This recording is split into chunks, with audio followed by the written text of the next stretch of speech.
안녕, 둥그리쌤입니다. 여러분, 거꾸로 달린 풋고추 들어보셨나요? 저희 텃밭에 올해 처음으로 이색 작물을 심어봤는데 그 작물의 별명입니다. 그 작물의 이름은? 네, 그럼 그 오크라 어떻게 키우고 수확하는지 그리고 효능은 어떤지 오늘 저와 함께 알아보러 가보시죠. 레고!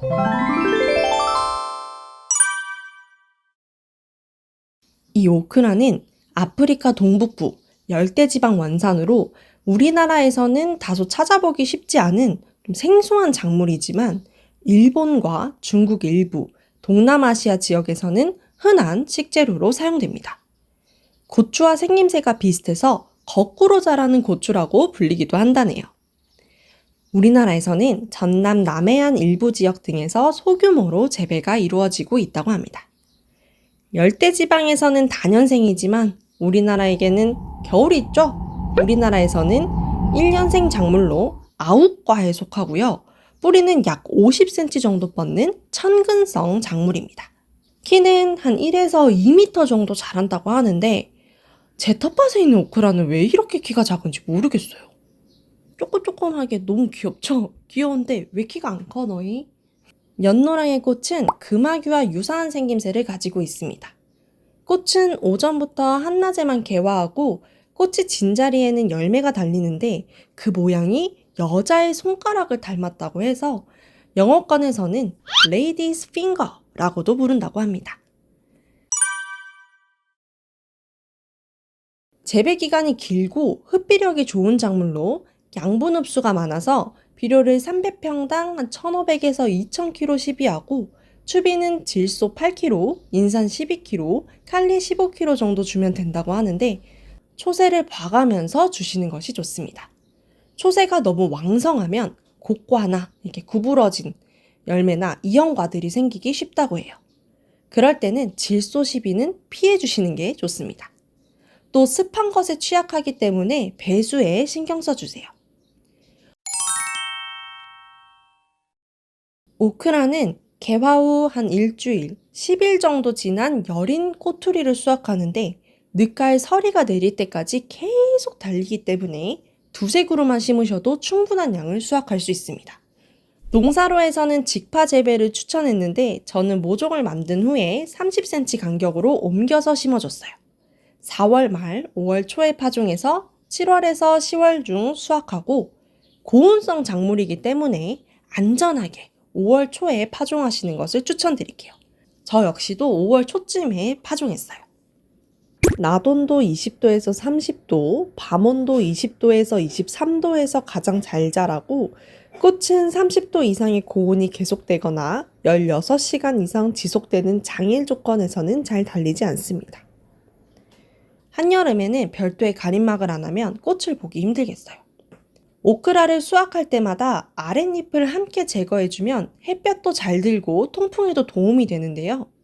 장마 기간에는 많은 잎을 제거하지 않는 게 좋고 장마가 끝나면 초세를 봐가면서 저겹해 주시면 됩니다. 기본적으로 꼬투리 아래에 한두 잎 정도 남기고 그 아래 잎은 다 제거해 주셔도 괜찮아요. 단, 초세를 봐가면서 제거해 주세요. 초세가 강할 경우에는 꼬투리까지의 잎을 제거해 주시고 약할 경우에는 꼬투리 아래에 3잎 정도는 남겨두시고 저겹해 주시면 됩니다. 겹까지는 자르지 않고 그냥 두셔도 돼요. 전 초세가 좀 약한 것 같아가지고 잎 저겹은 따로 하지 않겠습니다. 수확은 아침에 하는 것이 가장 좋고 8에서 한 11cm 정도 되는 것이 수확하기에 딱 적당합니다. 오크라를 가볍게 만져보았을 때 너무 딱딱하지 않고 적당히 말랑하면 수확하시면 돼요. 또 오크라 열매를 여기 보시면 표면에 이렇게 잔털이 되게 많은데 피부가 예민하면 이 잔털 때문에 수확할 때 가려울 수 있거든요. 그래서 장갑을 끼고 수확하시는 걸 추천드립니다. 오크라를 자세히 관찰하다 보면 줄기나 잎 뒷면에 동그랗게 물방울 같은 것들이 맺혀 있는 것을 볼 수 있는데요. 벌레알 아니야? 라고 생각되실 수 있겠지만 이런 물방울이 생기는 것이 오크라의 특징 중 하나입니다. 만져보면 완전한 물은 아니고 이렇게 실리카겔처럼 알갱이가 만져지는데요.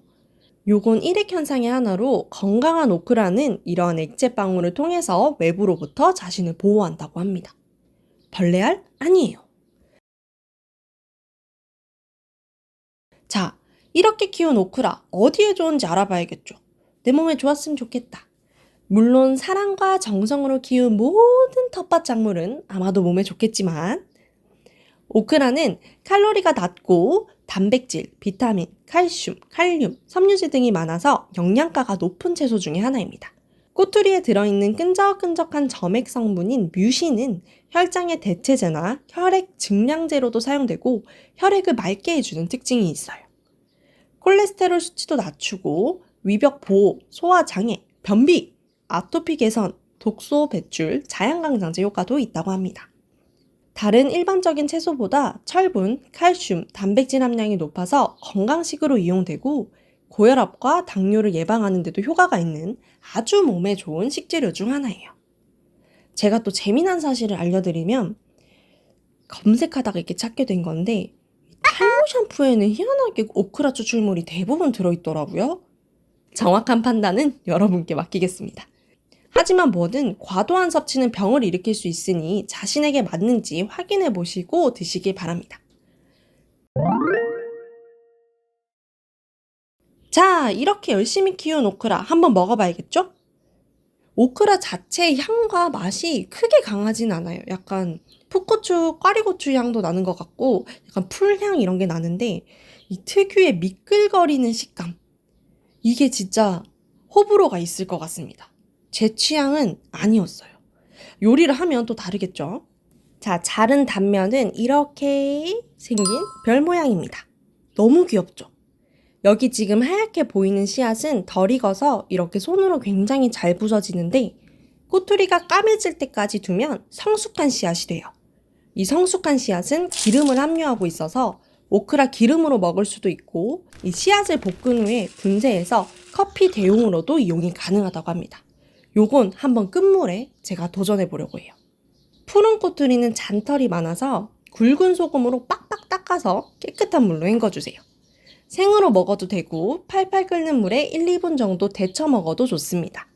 샐러드, 장아찌, 튀김, 볶음 요리, 차 등에 다양하게 활용돼요. 맛은 아까도 말씀드렸듯이 약간 꽈리고추 맛, 풀맛?